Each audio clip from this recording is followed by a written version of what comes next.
Now that we have a beef grinder, let the recipes begin. My babes, we are making minced meat at home. Yeah, but before we go deep in the introductions and everything, and welcoming new subscribers and also asking you guys to subscribe, let us, all of us, whether you are new or you are an old person who has been here, please let us pause and stand up, like be still for this pan. This pan has been here. It's like one of those real MVPs. So easy to clean, always shiny. Like even if it works, it's been working for how long and it still looks new. This is the pan. This is the pan setting standards. Please. Anyways, if you're new here, you're welcome. We cook a lot of food here, like so many local dishes, so many here and there dishes. So I promise things are getting better. You should stay. So please, maybe you consider subscribing and also watching up until the end of this video so that you can see the recipe we are going to be making today. It's minced meat stew. And in case you do not know who I am, my name is Rita and I'm the cooking nurse. And I come from Uganda. So yeah, most of my cooking is from my hometown where I grew up from. It was not a town, it was a village. What is this English? It was a village. So yeah, try to pick something you can and maybe recreate it at home. Just make sure it's colorful. So anyways, we are going to heat that pan, and once it's hot enough, we are going to put there olive oil, extra virgin olive oil.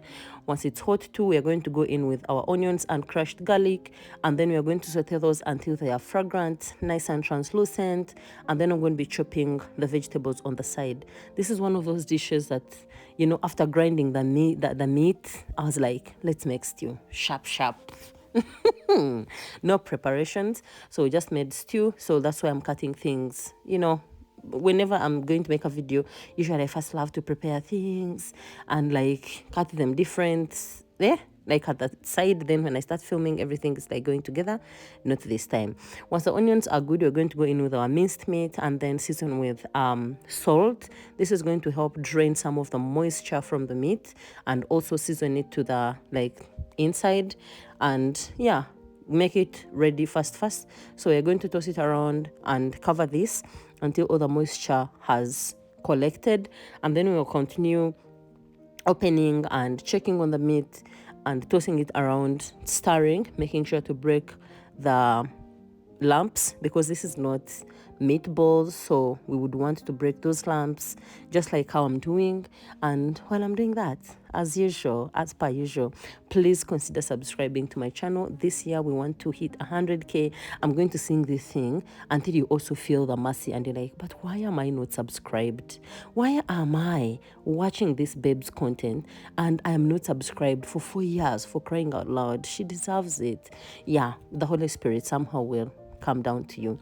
Anyways, once the meat is starting to get ready and the moisture is releasing, we're going to go in with potatoes as our first vegetable. One, because the potatoes take long to cook, so we do not want to put them together with the other vegetables and they end up overcooking or having undercooked potatoes. So we're going to put them in as the other meat moisture is draining.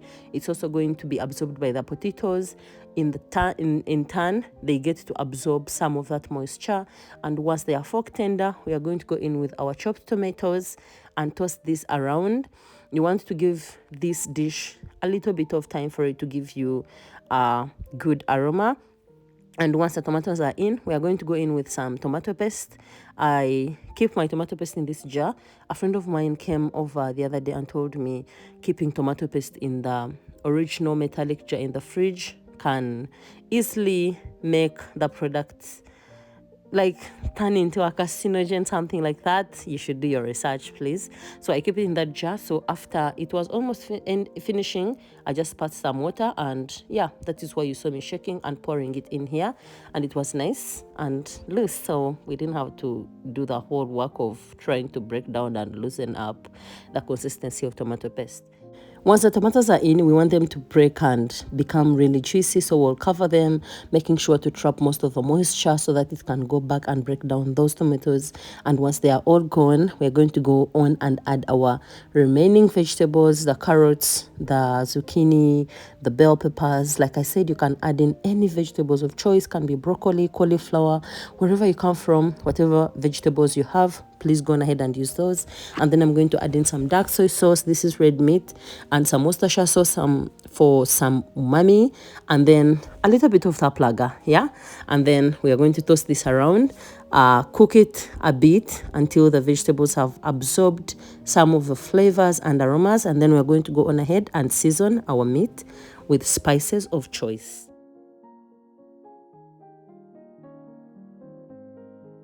To add in paprika, smoked paprika, some black pepper. You can add in any other spices of choice, really, depending on where you are, the herbs you like, the ones that you cook with from your area of residence. This recipe is like one of the basics for me. I'm just using the basic spices that I use on a daily, but you can put in curry, you can make it extra spicy, you can put in herbs, you can add in basil, oregano, thyme.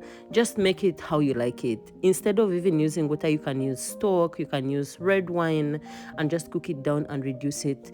It's just limitless when you're in the kitchen, and it's so easy to just use whatever you have around to make something beautiful and delicious for you and your loved ones. No great cook enjoys their cooking if there's no one going to eat with them. I know that for sure. I'm a home cook. I love cooking, but I love cooking more when I'm cooking for others. So yeah, and we are going to let this simmer for a bit on low to medium heat.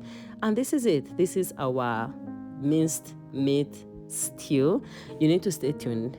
That's why you need to subscribe, so that you do not miss on all the other minced meat recipes. And this pan, please, at least do it for this pan. Subscribe so that it can get sisters and it takes a vacation. It's tired. Share, like, comment so that we can reach a bigger audience. And yeah, tell me also where you're watching from and what you would serve this with.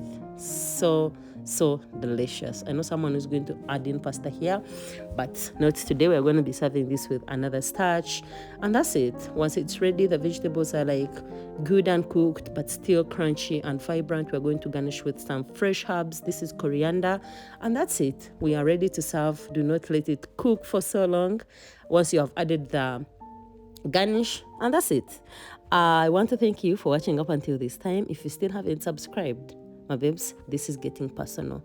I think you should comment where we should meet and fight. And I'll see you soon. Bye.